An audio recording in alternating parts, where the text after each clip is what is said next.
Tabitha was a 9-year-old girl who lived with her Nana on a very poor and noisy street in New York City.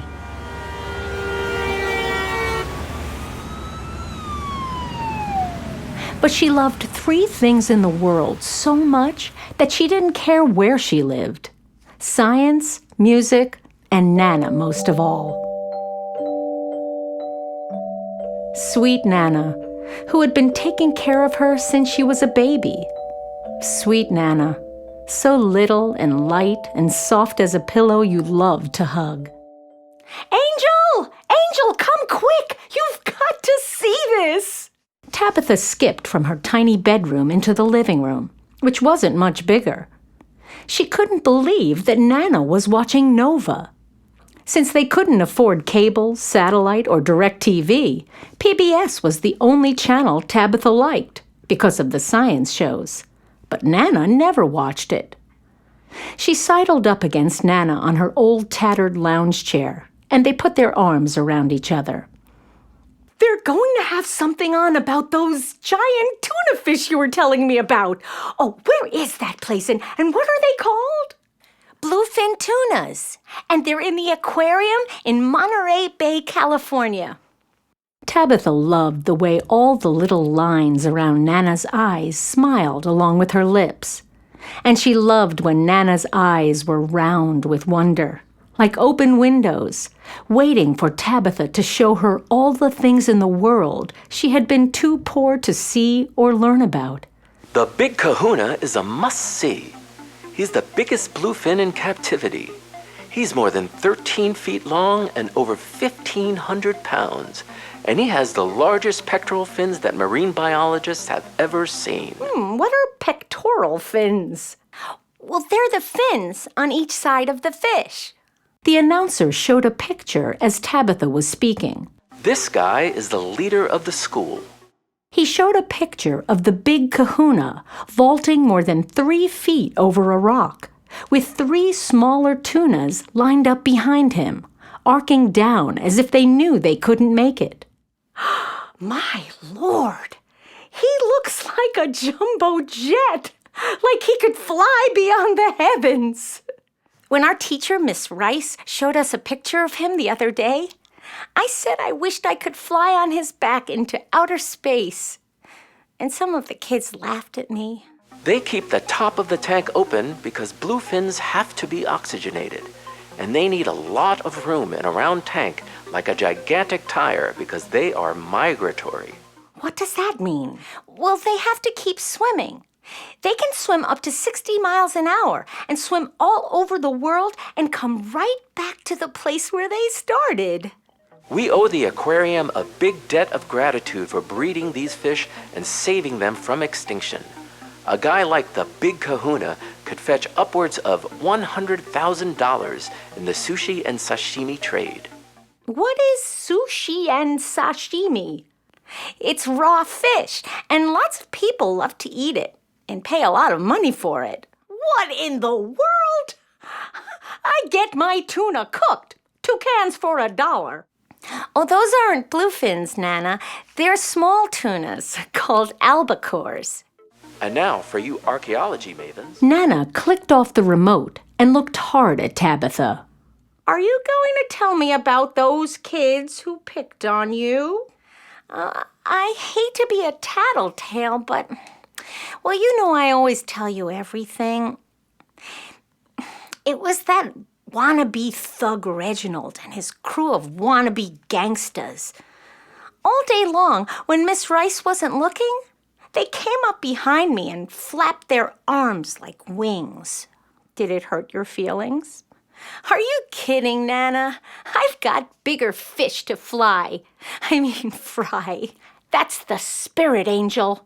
You don't let them push you down. You mean around, don't you, Nana? No, I mean down. You know, maybe I never had much schooling, but I know all about bullies. They're just jealous cowards. And when they see someone who has dreams which they'll never have, they want to hold them down so they'll be just as low as they are. And then they don't have to feel as bad about themselves. I call them dream killers. And when they try to push you down, you have to push back even harder. I know, Nana. Can we change the subject? You're right, Angel. Sometimes I give the same lectures over and over again. My memory isn't what it used to be. Well, was today a good day?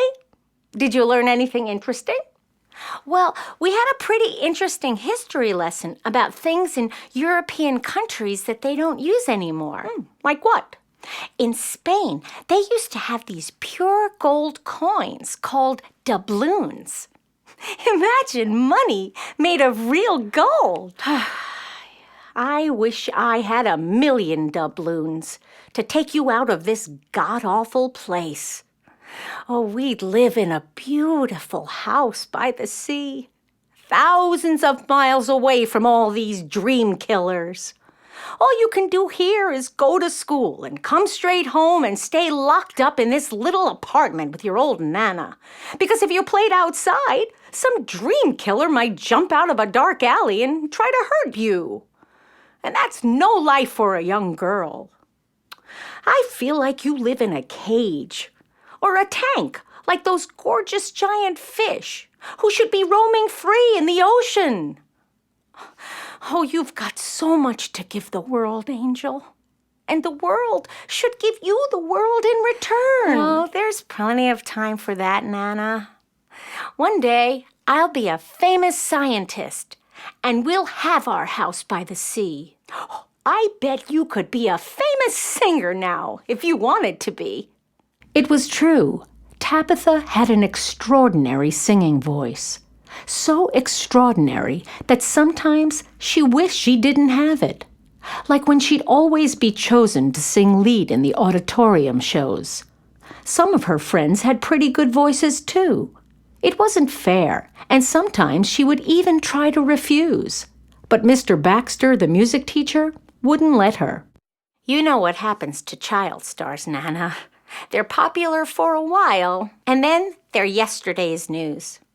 Or their voices change when they get older. Besides, I want to be a scientist. I want you to be whatever you want, Angel. I'm not, and will never be, a dream killer. So what else don't they use in these countries anymore?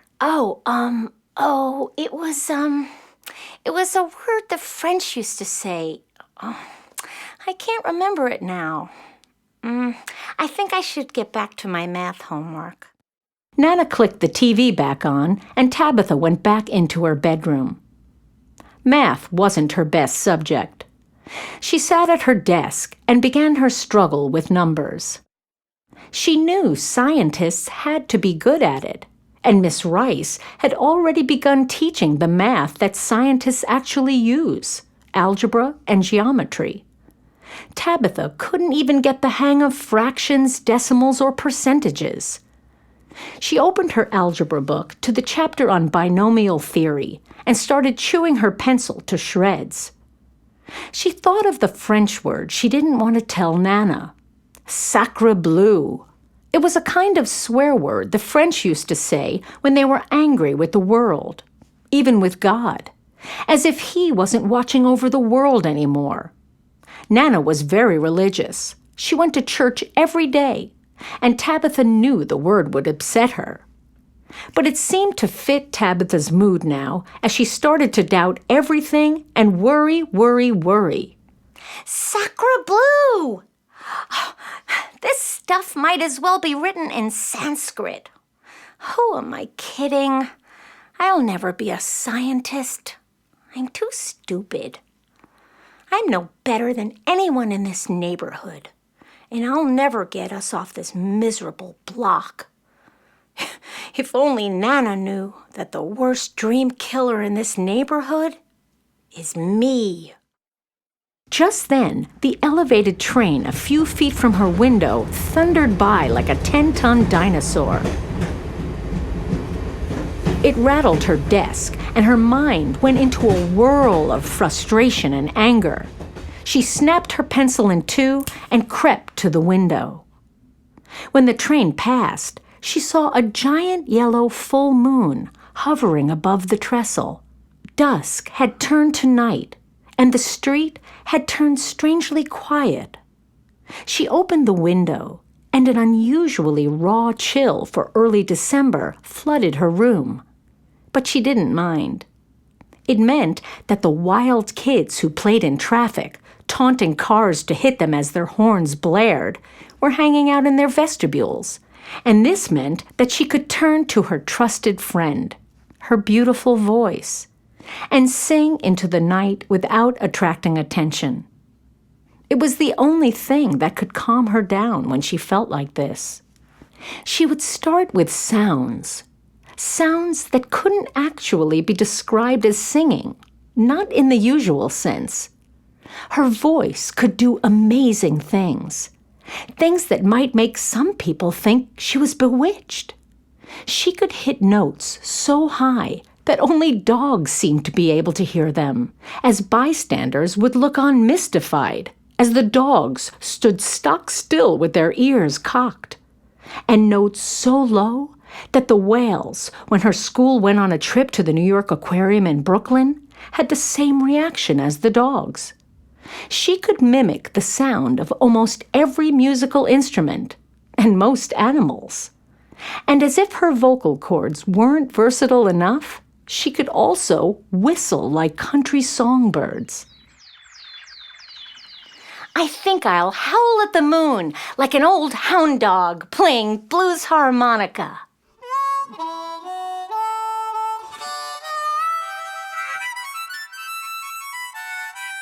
Then she started cooing like a pigeon until a dozen or so flocked to her window ledge, jamming their scruffy feathers together to join in the symphony of coos. Then she was quiet for a few minutes. The pigeons fluttered away, and she gazed awestruck at the moon. I wish I could live on your belly, Mr. Moon, and just spend the rest of my life watching comets and shooting stars, nebula and quasars. Then she started running up and down scales, like music from another world beyond the galaxy. Finally, a melody began to take shape, complete with original words. I wish that a tuna fish could fly